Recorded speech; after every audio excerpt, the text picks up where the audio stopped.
رسول صلی اللہ علیہ وآلہ وسلم نے ارشاد فرمایا، اللہ تعالیٰ جس کے ساتھ بھلائی چاہتا ہے اسے دین کی سمجھ عطا کر دیتا ہے۔ صحیح بخاری۔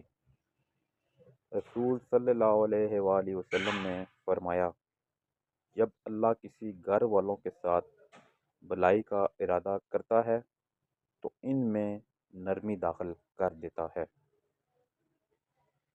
رسول صلی اللہ علیہ وآلہ وسلم نے ارشاد فرمایا، جو چیز سب سے زیادہ جنت میں داخل کرے گی وہ اللہ تعالیٰ کا ڈر ہوگا اور اچھا اخلاق ہوگا۔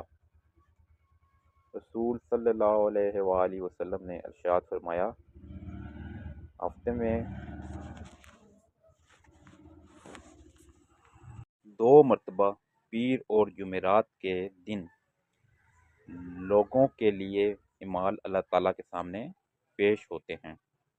اللہ تعالیٰ سب بندوں کو بخش دیتا ہے سوائے اس کے جس کی کسی مسلمان بھائی سے عداوت ہو۔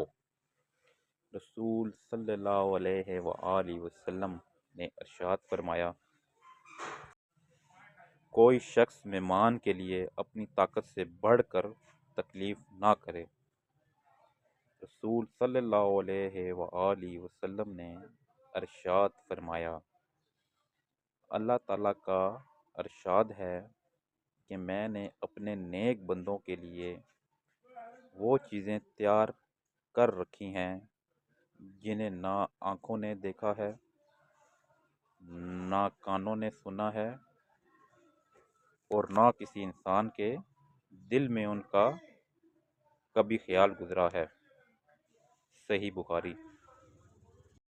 رسول صلی اللہ علیہ وآلہ وسلم نے ارشاد فرمایا، جو مسلمان کسی ایسی دعا کرتا ہے جس میں گناہ یا قطع رحمی کا کوئی پہلو نہ ہو، اللہ تعالیٰ 3 میں سے اسے کوئی چیز ضرور عطا فرماتے ہیں۔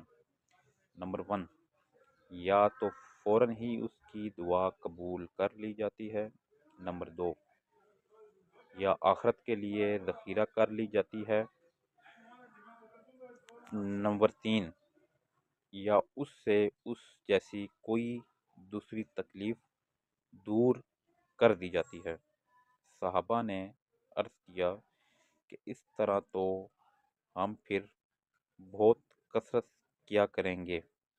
رسول صلی اللہ علیہ وآلہ وسلم نے فرمایا کہ اللہ اس سے بھی زیادہ کثرت کرنے والا ہے۔